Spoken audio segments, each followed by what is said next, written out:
parents out to lunch. No, this is parenting with the punch. Oh, this ain't parents out to lunch. No, this is parenting with the punch. Class is in session. Please be seated. Behaviors that get attention get repeated. Avoid the power struggle cause it will get you heated. Listen to Amanda cause she knows how to teach it. Yo, this ain't parents out to lunch. No, this is parenting with the punch. Oh, this ain't parents out to lunch. No, this is parenting with the punch. Yeah, yeah,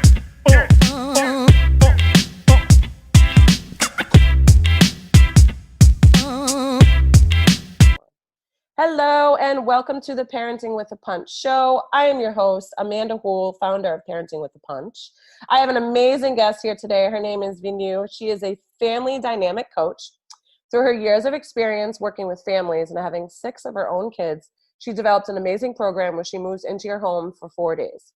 She has been coaching individuals from kids to adults for 10 years. She helps individuals create the identity that they want by helping them move forward. With kids, she helps teens to help them figure out their identity with their self-worth and their self-esteem, helping couples to create a new and better relationship, looking at not just their values, but the rules around them. And she helps close that gap by helping the couple understand each other's formula, helping families get back in charge, helping them learn how to parent without blame and shame, and giving their kids an environment where they feel safe without judgment. Let's give her a warm welcome. Hello, welcome to the show. Thank you, Amanda, for having me. I love doing podcasts. Yes. And of course, I love that our work is in such alignment, especially with working with the parents as like the huge, brain of the Right. of the team, and really just, helping giving kids the support that they need. So yeah, please tell us about Veenu Inspires and the 4-day. That's like your number one signature program that you offer, correct? Right. So I'm the founder of the In-Home Turnaround. I created this program probably about 8 years ago by accident. I had a family that wanted me to work with them, but I lived in North Carolina. They lived in Georgia. And so they're like, well, we'll fly you out to come work with us. And so that was the start of the In-Home Turnaround. And I kind of just documented what each day looked like. And then I'm also a trainer for Robbins Research International. So I go to all the Tony events, and I'm able to learn and grow listening to Tony Robbins, but also help the participants learn and grow through what Tony's saying from stage. Right. So I took all this knowledge in. I have a mental health background, and I'm like, wow, this is really something. This is what families need. They don't need this once a week check-in. They need where you come to my office and we sit down and we talk about the problems. I need to go where the problems are. I need to go into the environment where the problems are. Yes. And I need to, right. And we also need to look at not everything's a problem. It's an opportunity. Yeah. It's an opportunity to grow closer to your kids. It's an opportunity. We have to think about this. Our kids are not ours to keep forever. And I know this because I have a 25-year-old that's gone and done his thing. And I have a 21-year-old that's gone and done his thing. And as much as I want to be like, no, you're doing it wrong. They're like, Mom, I'm an adult. I got this. I'm like, oh gosh, okay, yeah. That was such a kick into my gut, wow, they're not mine anymore, Right. Mm-hmm. It showed me that we have such a small, precious window to guide our kids to be the best that they can be when they're an adult. Yes. And one of the things that I did is I just got really vulnerable and real and raw and be like, I did a lot of things wrong. I did a lot of blame. It was to the point where my son asked me years ago, he says, no matter what we did was never good enough. For you. I was like, oh my gosh. And I'm like, wow, is that what you translated through all my parenting? And he's like, yeah. And that made me develop this, is that, wow, what could we do as parents if we knew that we were parenting our kids without shaming them or blaming them, making them know no matter what they did was the right choice for them at that time. Exactly. And that's why I missed the boat. And I'm, and my kids, they have their struggles. They're going through their own issues and whatnot. And, it's their walk in this life. And I have 7-year-old twins. So I'm like, okay, what am I going to do differently now?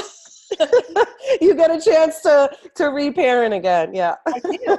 And my kids tell me, they're like, you parent the twins so differently. And they're right. I do, because I don't shame my kids. And so let me give you just your listeners an example of what shaming Yes. is.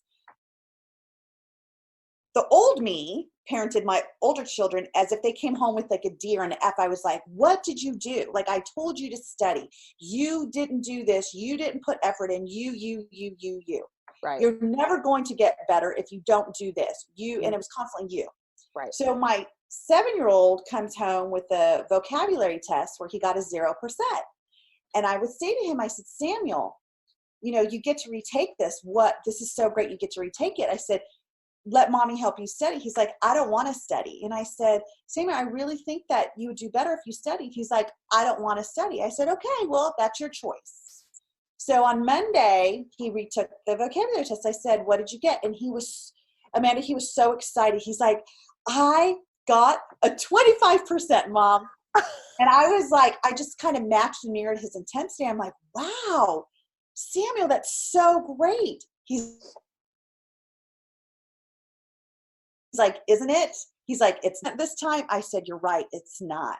I said, but what would it feel like if you got 100? He's like, I don't know. I said, well, what if I gave you, would you rather have $100 bill or would you have $25 bills? He's like, 100. I said, because it feels better, huh? He's like, yeah. I said, so what can mommy do to support you to get 100? Because I know how good that would feel. He's like, I guess I have to study next time. See? And then the next week he had another vocabulary test and we studied together.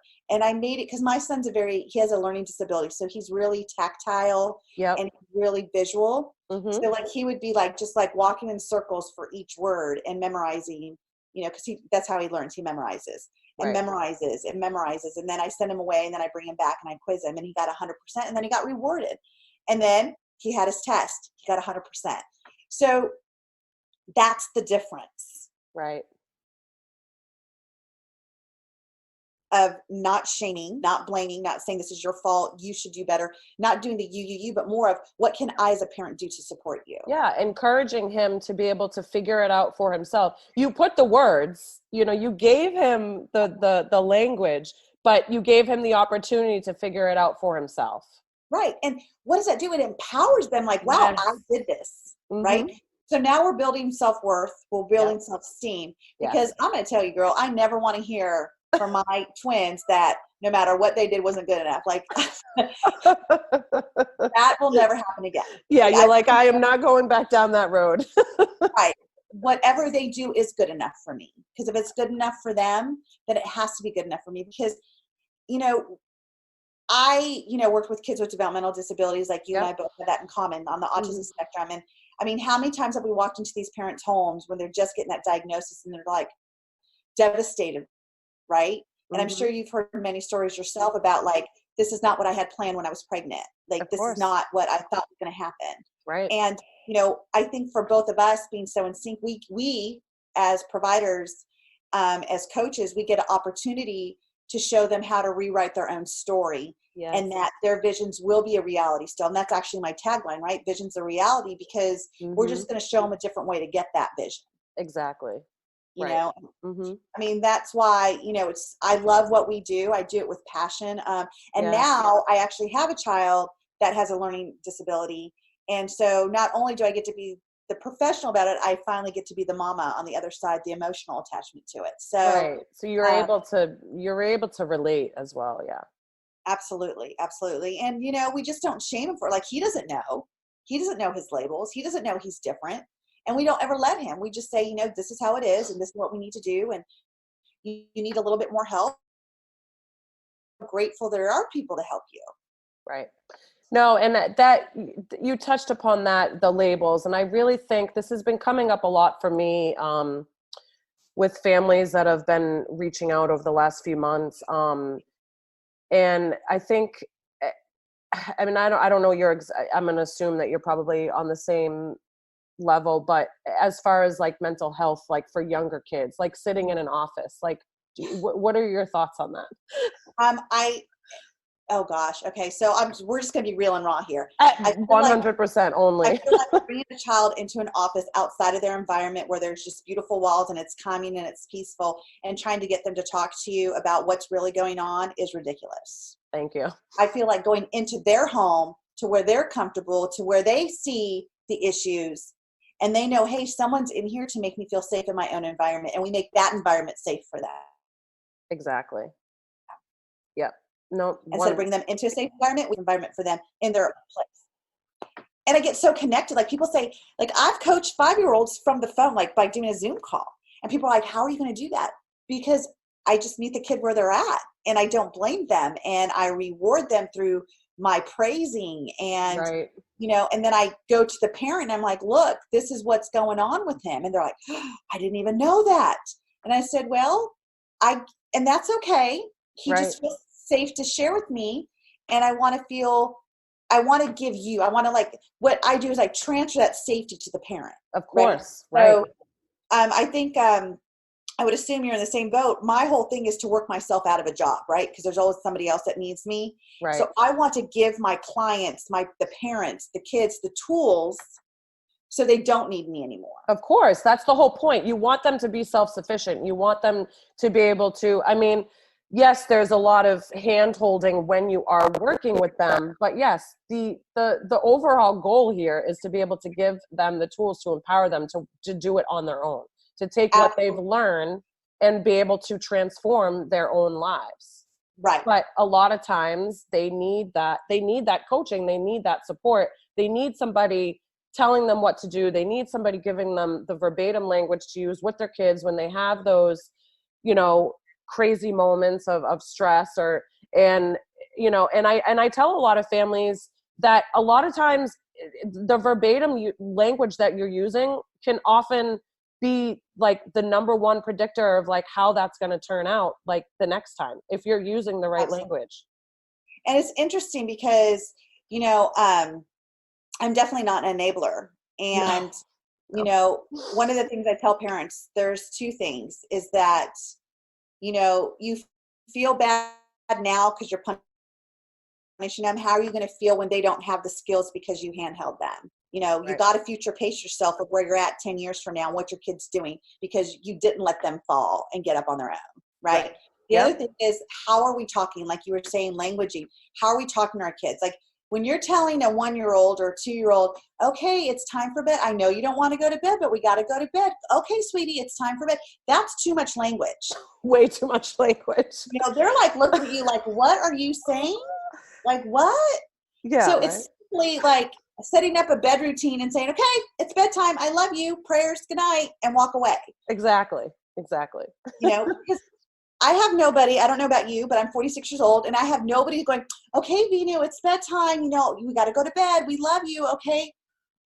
That's not reality. No, that's not reality. It's the exact, and it still blows my mind because a lot of these like principles and strategies are just like so innate. It's just so natural that, and I get it. I understand that, you know, most parents don't have that, you know, they might not have that psychosocial, you know, background of child development or even just the regular understanding of just kind of like how to speak to kids. I get that, but I strongly feel that it's their responsibility if you decide to bring a child into this world, that it's your responsibility as a parent to be able to know what you're doing to help build that child.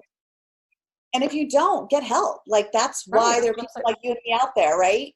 So, I mean, I really look at it as like, you know, I get that when your child is having a total meltdown, you know, that's not the time to talk to them.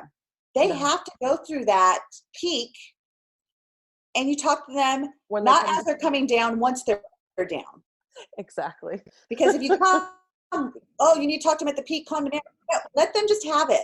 Whatever, it'll be replaced. It's fine. Let them have it. Right. The other thing is that by letting them have that, we're allowing them to express their emotions. Exactly. I think we're in a world, and I don't know, I would love to hear what you have to say, but what I see with my clients, we're in a world where they can't cry, they can't do this, they can't do that. And it's like, yeah, they can. They could just do it in their room. And when they're done with the emotion, we tell them that it was okay. It was okay to be sad, or, you know what, I know you didn't get the ice cream you wanted, and I understand why you're mad, and go be mad in your room. And when you're done, you can come back out. Right. No, that's exactly like how I approach it. For me, it's more about just kind of like giving them space. It's not necessarily like having them go to the room, but just giving them space. Like if they're in the kitchen and they're having a meltdown, you know what, babe?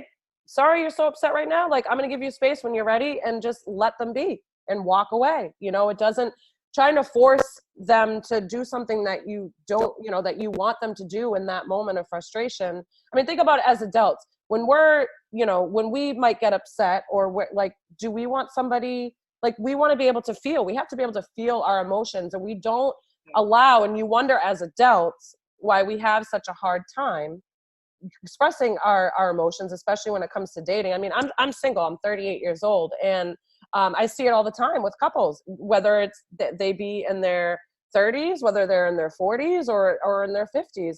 The struggle is still there with the communication. They don't know how to handle that back and forth reciprocal dynamic when it comes to their feelings and emotions. And if we're not teaching them that at a young age to be able to feel it, then how do you think that's going to turn out when they're an adult? They're going to keep it repressed. And I have a client now who's a first year in college, and like, she's just like, I'm just so sad. And I'm like, and it's okay. Like, she shames herself for being sad. Right. So she can't even deal with what's happening to make her sad, because she's so sad about being sad. And so finally I'm like, what is it about being sad? Like, why is it so wrong for you? Maybe some people in her past have made it an attention getter for her. Exactly. Maybe people have said, you know what, stop crying. There's no reason to cry anymore, Right. Mm-hmm. And she didn't get a chance to have it out, because sometimes it's just that one pivotal moment in our life. Yes. And it creeps back in, and like that one pivotal moment when you were 5 years old. Right. And then all of a sudden it's like, wow, like I still feel that little girl being told, don't cry. Right. And also we got to look at cultures, Right. Like, I mean, I'm from an Indian culture, Yep. There's a lot of like, stop crying, Right. Be a man, suck it up, or Yep. yeah. Yep. And, we have to sit here and say, we're in a different place in our world.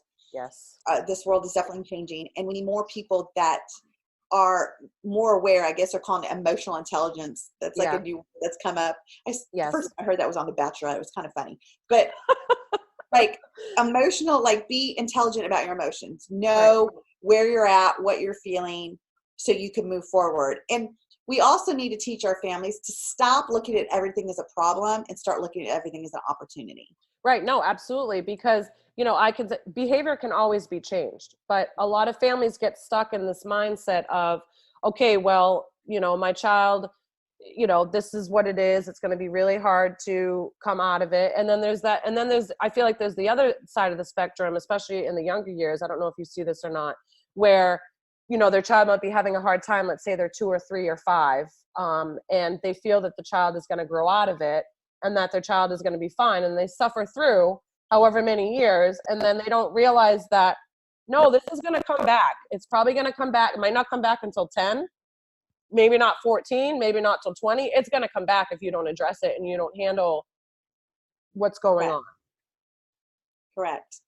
We just got to stop color coding things. We got to stop. I mean, granted, like I nurture, I'm a mom, like I feel things, I get it. But there's a fine line with nurturing and enabling.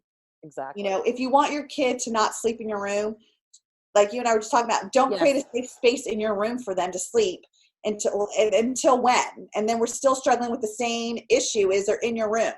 Right. How are you going to have a passionate relationship with your spouse?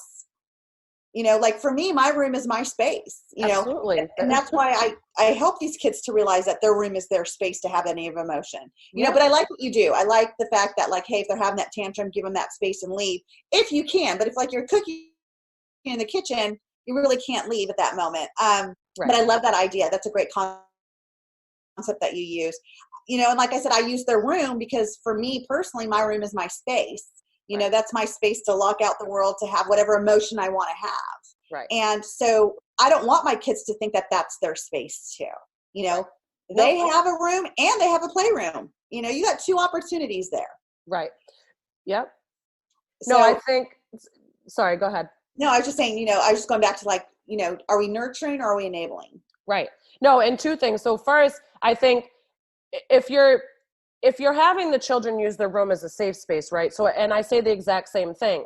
Your room is like that's your comfort space. So I think, again, it comes back to the language that we're using. So if you're sending your child to their room as like a punishment, right, or a reprimand, and you're using the language of like, you're bad, go to your room, I don't want to see you, go calm down. That's completely different than saying, or trying to show them that like your room is your safe space to go and feel, like let yourself be in your emotions. Right. They're two totally different things. So I agree with you on that. Right. Yeah, like I don't do timeouts, No, like timeouts absolutely don't not. work. Timeouts do nothing. Like when my kids have, they're 7, they have their moments. It's like, you need to go to your room and figure it out, Right. Yep. And people say, well, when can they come out? When they figured it out. Like they When get to they're choose. calm. I don't have a timer. I don't have, they're 7 minutes. No, if he wants to go in there and throw things around, as soon as he cleans up what he threw around. Right. He's going to clean it up. Right. And then the thing is that I don't go through why were you in your room? I say, what were you feeling? Right. Yep. And my kids, you talked about something in the beginning of this about labels. Right. Yep. We give our kids labels. Like if you're saying like you're bad or you're good, those are labels. Yep. Like my kids will tell you, like a teacher said, oh, you're being bad. And my daughter stood up and said, I am not bad. I'm just not making a good choice right now. Thank you. I love it. That's what we teach them. And the teacher was like, the teacher didn't know what to say. And so the teacher called me and I said, well, then all you need to tell her is then make a better choice. Because obviously she was coherent that she was not making a good choice at that time. Right. Exactly. When we're saying, oh, our kids are so mean, or our kids are like at 2, our kids are so mean, they're bullies.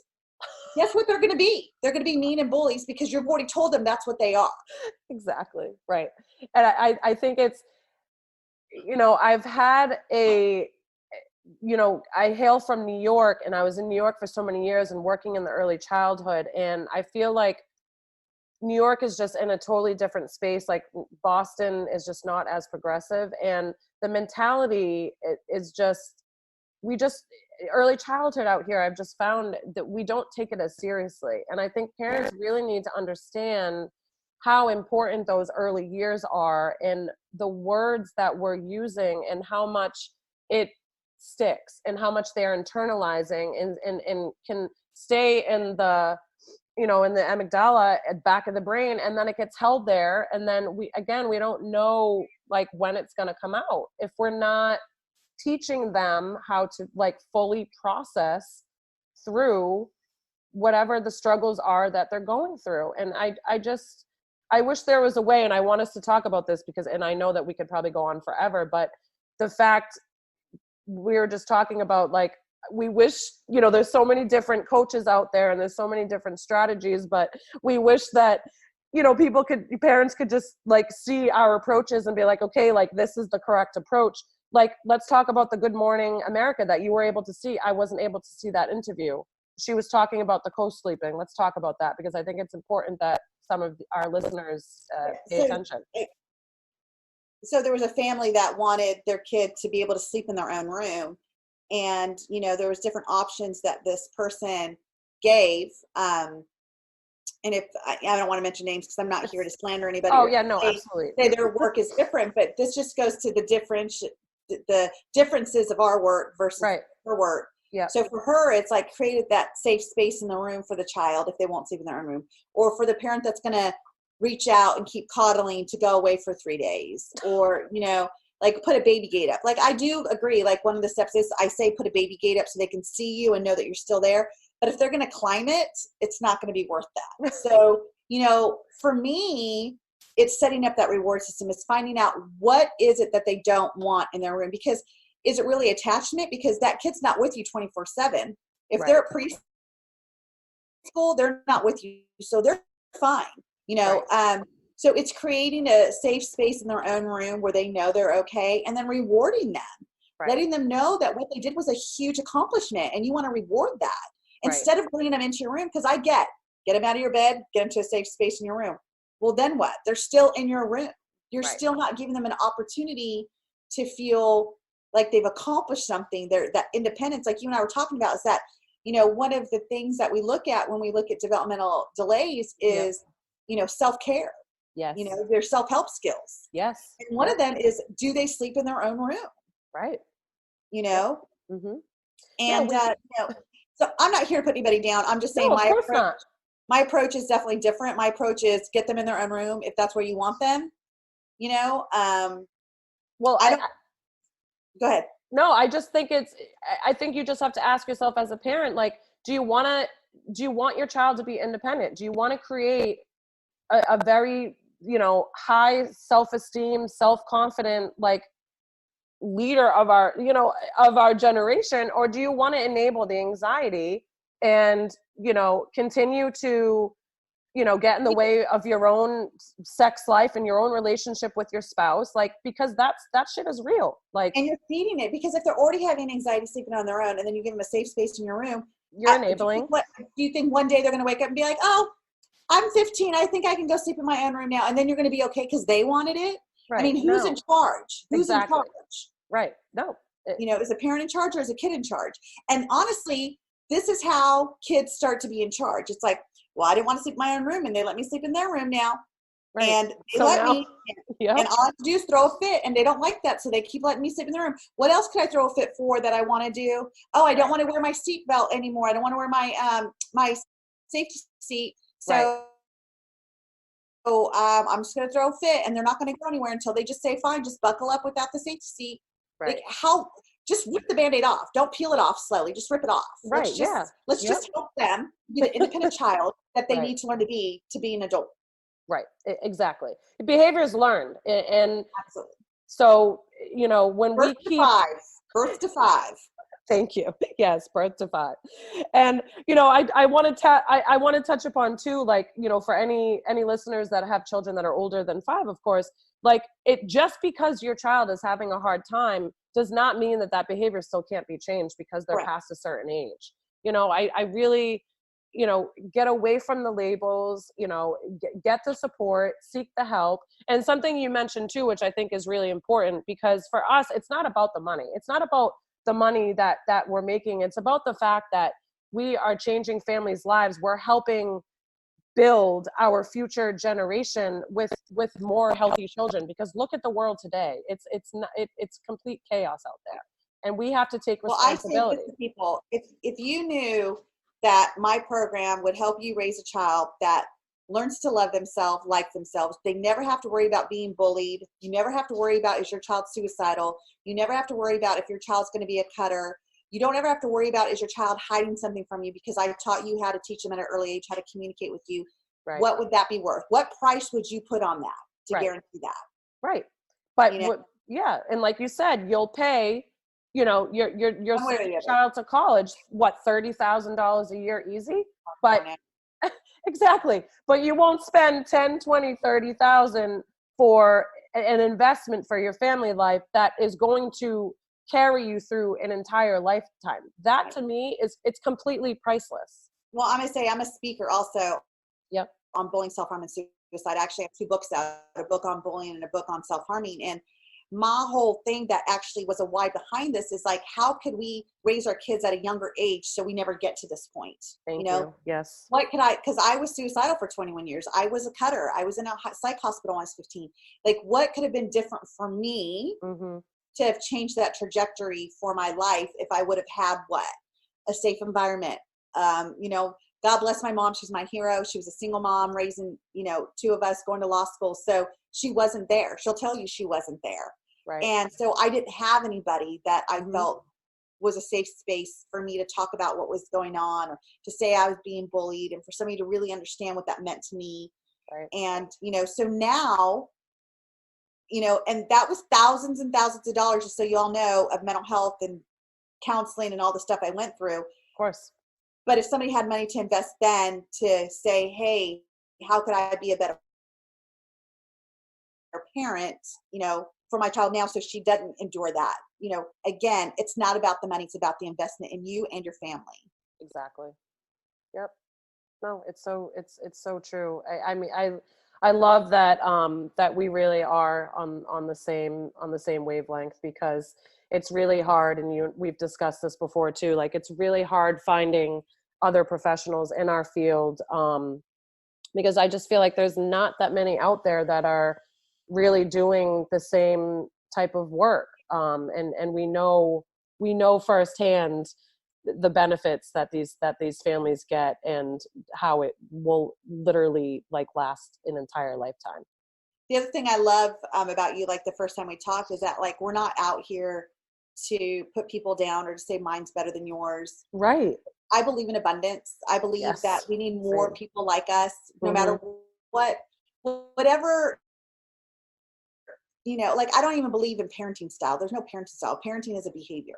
And, Right. no matter what you believe that's going to get you results, just get your results. And if it's not me, if it's not Amanda, let us refer other people to you that might adapt to what you're really looking for. Like, Right. please just don't be afraid to reach out for help. Like, it takes a village. Yes, Really it does. takes a village. And Mhm. you're going to find that person that you're like, yeah, like I'm a part of my families now. Like they love Same. me. The Same. kids call me Miss B. Yep. Some of the families that are local see me and they're like, the kids are like, Miss B, and they love me. Mhm. Yes. And they also have peace in their home now too. So, Exactly. Mhm. That's what it's No. about, bring the peace back. No, I agree. It's the less yelling, less chaos, bringing the peace back. The relationships with both the spouse and the children, just like being able to be free again and be able to just get along and have like a happy home. And like you said too, like the abundance. I think there's not enough of us out there, because I always say, for a while, for probably the first few years when I started doing this work, when a family wasn't ready to move forward, it kind of hurt. And I've gotten to a place of like, it's just, you can't help everybody. And They gotta want it more than you. exactly. And each family that says yes, deep down how much you're changing those families' lives. And the same, like I become a part of their families' lives. Like, Right.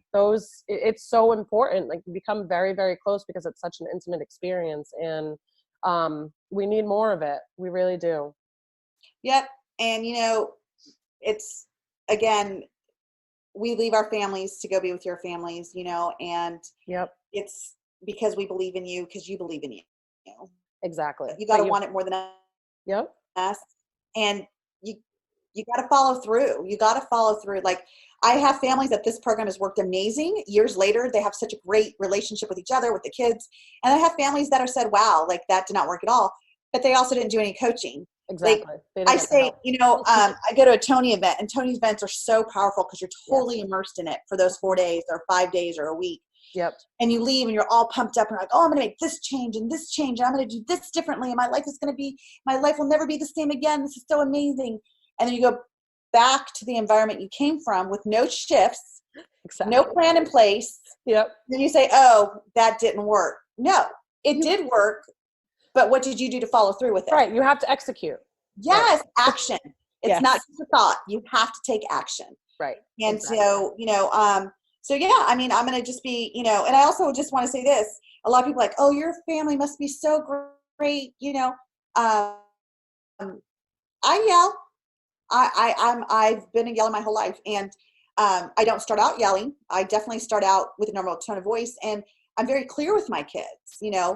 I don't want to yell, and you don't want me to yell. So what do we need to do to make this work? Right. And my kids will tell you, we need to listen the first time.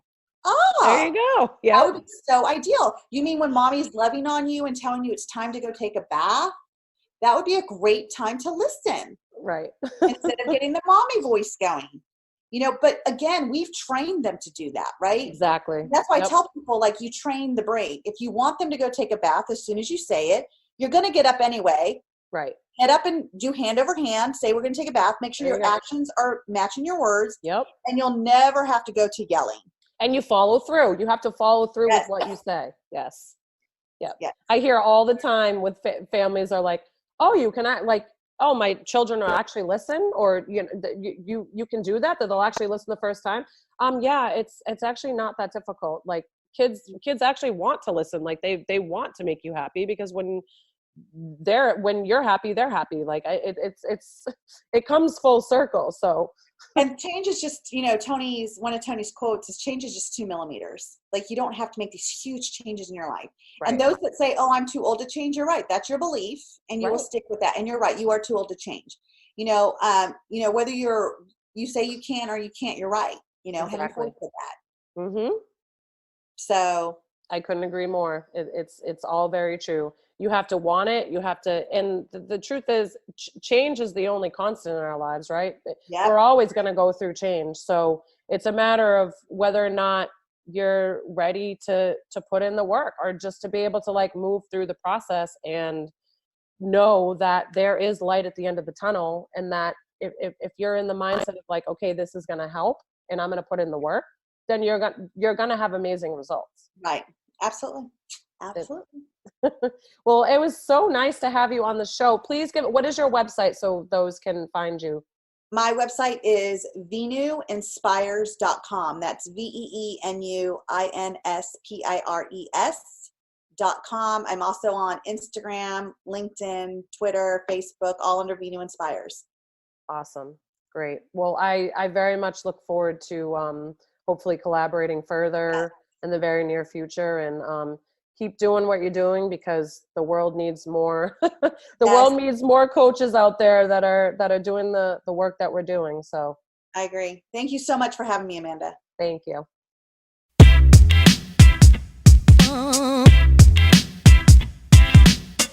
Yo, this ain't parents out to lunch. No, this is parenting with the punch. Oh, this ain't parents out to lunch. No, this is parenting with the punch. Class is in session. Please be seated. Behaviors that get attention get repeated. Avoid the power struggle, cause it will get you heated. Listen to Amanda, cause she knows how to teach it. Yo, this ain't parents out to lunch. No, this is parenting with the punch. Oh, this ain't parents out to lunch. No, this is parenting with the punch. Yeah.